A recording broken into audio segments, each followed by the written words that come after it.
is Kali. All these names. Anybody, growing up, I saw all this, and it wasn't until about 1971, 72 that the word Kali, or actually the word Escrima, was first introduced into the market, into the world of martial arts, organized martial arts in America.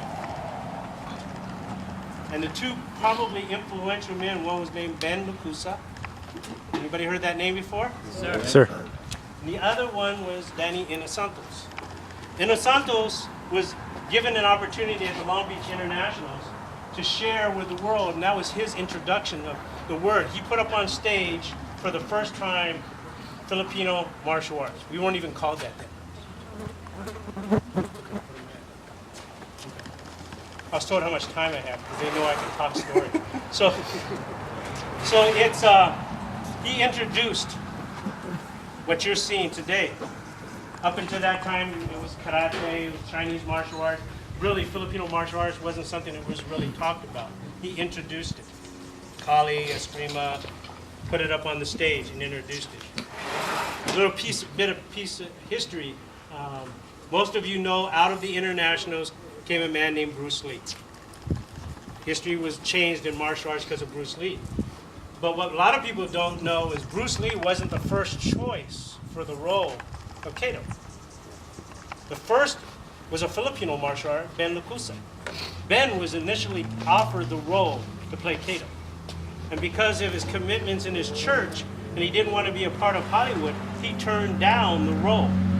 And Bruce, they went back to Ed Parker and they said, "You got another guy from the tournaments you could," and that's where Bruce was introduced.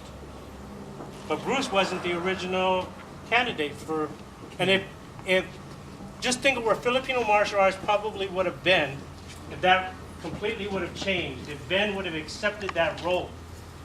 We wouldn't have heard hi-ya and jumping. We would have seen a whole lot of stick beating up and a whole lot of other stuff happening. Our art would have evolved in a whole different way because of that piece of history. Just to get you up, let me see what bolo. You have that stick.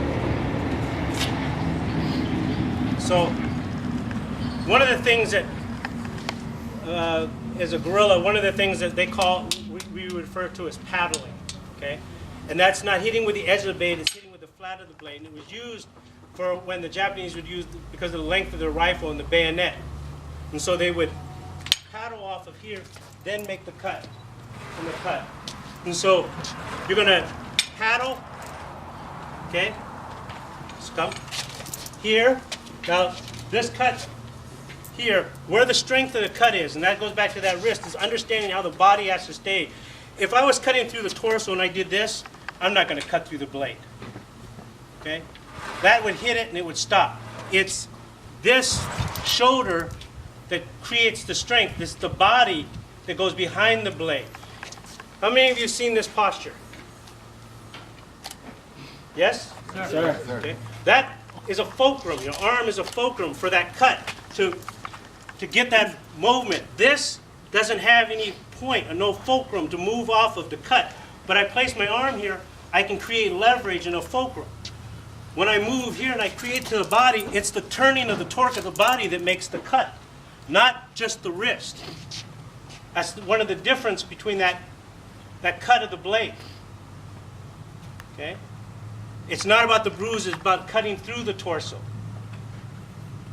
So, you guys get up, you've been up sitting down a long time, okay? Okay, let's keep going. So, you're going to, you're going to pair up, one's going to paddle, hit, and hit. Okay? Can you reverse the angle? Oh, yeah. So, here, hit. Okay?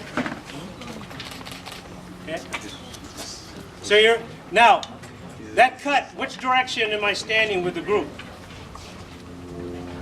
When I cut here, and I cut here, I want to be facing this way. Okay, that means that this guy was probably at the back end of the platoon. I'm cutting here because I know that there's another group in front of me, right? So when I cut, I want my blade facing the direction that I'm moving. Does that make sense? Sir. Okay, so go ahead and play with that.